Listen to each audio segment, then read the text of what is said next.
एक दिन उसके द्वार पर कोई संत आए, कहा भैया जा रहे हैं तीर्थ यात्रा पर, पैदल हूं, हर गांव में भिक्षा मांग कर खा लेता हूं, सो भैया आज की रात यहीं गुजारनी है तो तुम्हारे द्वार पर ही आज हम विश्राम करेंगे, तो भोजन की व्यवस्था करो। किसान बड़ा धार्मिक था, उसने बढ़िया संत के लिए कच्चा दे दिया, आटा इत्यादि। संत ने कच्चा ही मांगा, कहा लो। संत ने बना करके उसे भोग लगाकर किसान को प्रसाद देकर ग्रहण कर लिया। संत ने सोचा कि इसका अन्न खाए हैं, कुछ इसकी सदगति। देखो संत के पास क्या है देने के लिए, संत के पास देने के लिए एक ही चीज है, बोले ईश्वर तक पहुंचने का उपाय, ईश्वर तक पहुंचने का रास्ता संतों को पता है, सो वही रास्ता सबको बताते रहते हैं। किसी की समझ में आता है तो उस रास्ते पर चल के वो ईश्वर तक पहुंच जाते हैं, किसी की समझ में नहीं आता सो नहीं पहुंच पाते। संत ने कहा किसान से, भैया तुम रोज 1 घंटा कीर्तन किया करो। किसान ने कहा सरकार ये काम नहीं हो सकता, मैं किसान हूं और बहुत काम रहता है, पत्नी बच्चों में किसानी में समय बिल्कुल नहीं मिलता कि मैं 1 घंटा कीर्तन करूं। तो संत ने कहा कोई बात नहीं, तुम 1 घंटा कीर्तन नहीं कर सकते तो पास में कोई मंदिर हो तो नियम बनाओ और नियम से एक बार ठाकुर जी का दर्शन करने मंदिर जाया करो। किसान बोला सरकार हम ये भी नहीं कर सकते, मंदिर थोड़ा 100-200 कदम पे दूर है, कई बार समय नहीं मिलता, भागना पड़ता है खेत की तरफ। अब संत बड़े चक्कर में पड़े, से क्या उपाय बताऊं। तो संत ने उसी से पूछा अच्छा ये बताओ तुम क्या कर सकते हो, जो भी करना नियम से करना, वो नियम तोड़ना मत। यदि तुम इस नियम से चलोगे तो तुम्हारी भी नैया पार हो जाएगी। तो किसान बोला मेरे बगल में घर के बाजू में एक कुम्हार रहता है, घड़ा बनाता है, आप कहो तो मैं उसका रोज दर्शन कर लिया करूंगा, ये नियम हो सकता। संत ने कहा ठीक है, तुम उस कुम्हार का दर्शन किया करो, नियम बनाओ कि कुम्हार का दर्शन किए बिना तुम भोजन नहीं करोगे, नियम बनाओ। और कुम्हार को इस भाव से देखोगे कि ये भगवान है, और देखकर राम राम जरूर कर लेना भैया, राम राम, और ठाकुर जी का दर्शन कर लेना, उनमें ही वो ईश्वर है ये सोचकर। भले तुम्हें शुरू में ऐसा लगेगा ये कुम्हार है, ये कुम्हार है, पर धीरे धीरे उसे कुम्हार ना कहकर उसे भगवान जानकर उसको दूर से प्रणाम कर लेना, और देखे बिना ये नियम बनाओ कि भोजन नहीं करोगे। किसान बोला ये ठीक है, ये मेरे बगल में है, मैं रोज देख लिया करूंगा, कोई ज्यादा वक्त नहीं लगेगा। संत चले गए। अब वो किसान रोज कुम्हार को देखता और भोजन करता। पत्नी बोलती भोजन तैयार है, बोले अभी आता हूं देख कर। कुम्हार को जाकर देख लेता और भोजन करने बैठ जाता, फिर अपने काम करता, रोज का नियम था उसका। एक दिन उसने कुम्हार को देखा, सो कुम्हार नहीं था। तो कुम्हार की पत्नी से किसान ने कहा क्यों जी तुम्हारे पति कहाँ हैं, कुम्हार भाई कहाँ हैं? बोले वो तो आज मिट्टी खोदने गए हैं। अच्छा किसान मिट्टी खोदने गया। पत्नी बोली किसान की आओ भोजन ठंडा हो रहा है, भोजन कर लो। किसान बोला वो कुम्हार से मैंने आज राम राम नहीं की, भोजन नहीं कर सकता, अभी आता हूँ। तो कुम्हारिन से पूछा वो किस तरफ गया है? बोले फलाने खेत में मिट्टी खोदने गए हैं। तो वो किसान दौड़ा। अच्छा कुम्हार मिट्टी खोद रहा था, तभी अचानक उसको खुदाई करते करते एक सोने का घड़ा मिला, उसमें ढेर सारे सोने के सिक्के भरे थे। अब कुम्हार को सोने का घड़ा मिल गया। अब उसने देखा कि हमें किसी ने देखा तो नहीं, तब तक दौड़ा दौड़ा किसान आ रहा था, और जैसे ही किसान आया तो कुम्हार को देख लिया, और कुम्हार को देखकर किसान वापस जाने लगा। राम राम भैया। कुम्हार को किसान भगवान के रूप में देखता था और राम राम रोज करता था, राम राम। वो किसान जाने लगा अच्छा, कुम्हार को क्या लगा कि इसने देख लिया, तो कुम्हार ने आवाज लगाया, भैया रुको। तो किसान ने कहा, ना रुकने की जरूरत नहीं है, हमने तो देख लिया। किसान तो ये कह रहा था कि हमने तुम्हें देख लिया, पर कुम्हार को लगा इसने सोने का घड़ा देख लिया। तो फिर आवाज लगाई कुम्हार ने, सुनो देख लिया है सो किसी से कहना मत, आधा तुम रख लो आधा हम रख लेते हैं। तो किसान रुका, बोली किसकी बात कर रहा है। किसान गया और जाकर देखा तो दोनों देख के दंग रह गए। ढेर सारा धन उन्हें जमीन के भीतर गड़ा हुआ मिल गया। दोनों ने आपस में बांटकर उस धन से साधु संतों की सेवा स्टार्ट करी। और उस किसान ने पूरी बात बताई कि एक संत को मैंने केवल एक दिन का भोजन कराया, उस भोजन कराने का फल यह है कि उन्होंने मुझे नियम में बांध दिया, और आज उस नियम में बंधने के कारण विधाता ने मेरी सारी दरिद्रता दूर कर दी, मेरा धन धान्य से घर भर दिया। एक बार किसी भूखे व्यक्ति को भोजन कराने का ये फल है कि देर सवेर ईश्वर तुम्हें धनवान बनाएंगे बनाएंगे बनाएंगे। आप एक नियम बनाओ कि रोज भगवान का कीर्तन करेंगे, रोज भगवान का नाम जपेंगे। बिना नाम जपे, बिना कीर्तन किए, बिना ईश्वर का दर्शन किए भोजन ग्रहण नहीं करेंगे। ये नियम, जो व्यक्ति नियम से चलता है उसे भगवत प्राप्ति निश्चित होती है। इसलिए नियम जरूरी है जीवन में। संयम और नियम, संयमी बनो, भोग और विलास से मन को हटाओ और ईश्वर के प्रेम के नियम में बंध जाओ।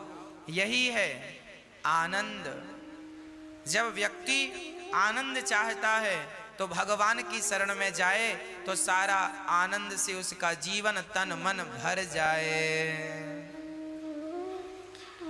विश्वोत्पत्त्यादि है तबे, भगवान क्या करते हैं, विश्व की उत्पत्ति, पालन और संहार करते हैं। भगवान का काम है विश्व की उत्पत्ति, पालन और संहार, है ना।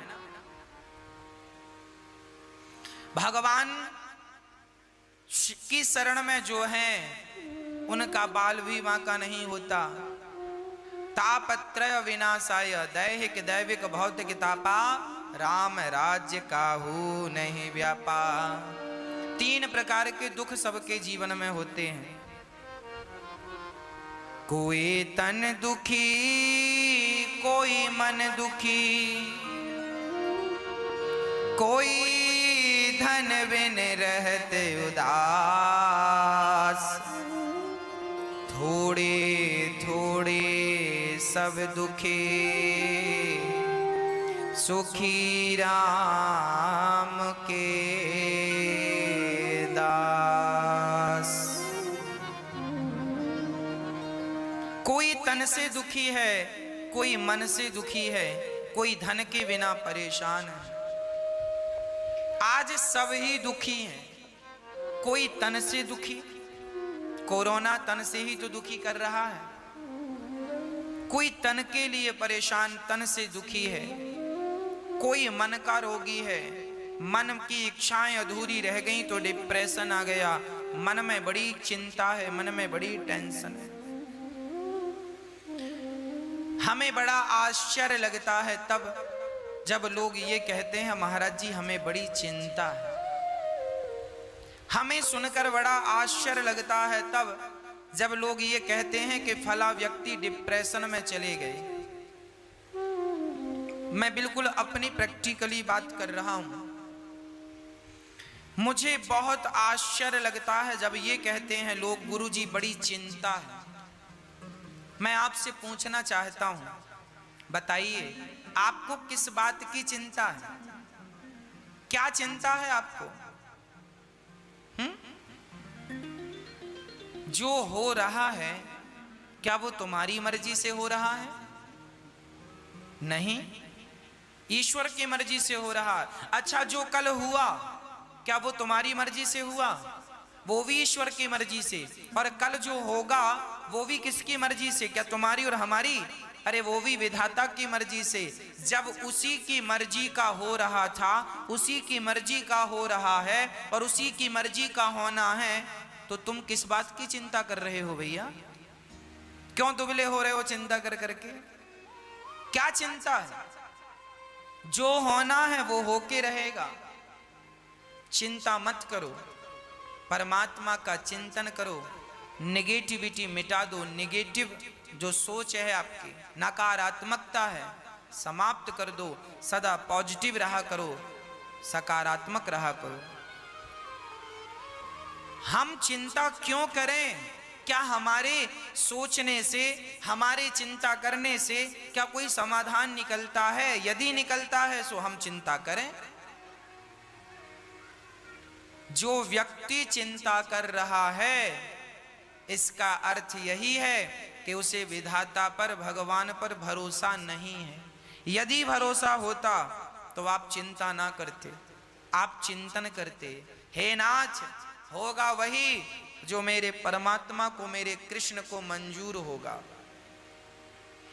जो होना है होके रहेगा, तो आप समर्पण उनमें कर दो। क्यों चिंता कर रहे हो? सब बढ़िया होगा। आप तो केवल प्रसन्नता से ईश्वर का दर्शन करो, उनका नाम जपो, सब अच्छा होगा। होंठों पे मुस्कान बनाए रखो। मैं आपसे निवेदन करूं, एक संकल्प हम सबको लेना चाहिए। सदा प्रसन्न रहने का संकल्प लेना चाहिए। सदा प्रसन्न रहो। सच्चिदानंद रूपाया, ईश्वर आनंद के स्वरूप हैं। एक बात बताओ, जो भक्त सदा मुस्कुराता रहता है, प्रसन्न रहता है, भगवान उस पर जल्दी प्रसन्न हो जाते हैं। एक मैया वृंदावन आई और ठाकुर जी लड्डू गोपाल जी खरीदने के लिए दुकान गई। तो लड्डू गोपाल जी की दुकान में जाकर दुकानदार से कहा, भैया वो वाले ठाकुर जी दो, वो वाले कृष्ण दो। दुकानदार ने कहा, वैसे ही तो ये हैं, इनको क्यों नहीं लेती हो मैया? तो मैया ने कहा, भैया वो वाले गोपाल जी की ना स्माइल ज्यादा है, वो ज्यादा मुस्कुरा रहे हैं, तो हमें वो अच्छे लग रहे हैं। आप भी मूर्तियां खरीदते हैं, आप भी जब गोपाल जी खरीदते हैं ना, तो एक बार उनकी मुस्कान पे जरूर नजर डालते हैं। जिन ठाकुर जी की मुस्कान ज्यादा होगी, आप उन्हें ही पसंद करते हैं। जब भक्त को भगवान मुस्कुराता हुआ अच्छा लगता है, तो भगवान भी कहते हैं कि मुझे भी मुस्कुराता हुआ भक्त बहुत अच्छा लगता है। जो सदा मुस्कुराता है वो ईश्वर की हर हाल में पूजा ही करता है। इसलिए डिप्रेशन, चिंता छोड़कर ईश्वर के भरोसे रहकर सदा मुस्कुराइए, सदा प्रसन्न रहिए, सदा आनंद में रहिए। ये वक्त भी गुजर जाएगा, ये दुख का वक्त भी गुजर जाएगा। बस ईश्वर का चिंतन और होंठों पे सदा मुस्कान बनी रहे। सदा मुस्कुराते रहा करो, सदा हंसते रहा करो। ये हंसने मुस्कुराने का मौका अभी मिला है, हंस लो, मुस्कुरा लो। पता नहीं अगले जन्म में हमें विधाता ने कुत्ता बिल्ली की योनि दे दी, तो कुत्ते बिल्ली की योनि में तो हंसा मुस्कुराया नहीं जा सकता। गधा और बंदर बना दिया तो मुस्कुराया और हंसा नहीं जा सकता। ना जाने कौन सी अगली योनि मिल जाए और हम हंसने और मुस्कुराने के लिए तरस जाएं।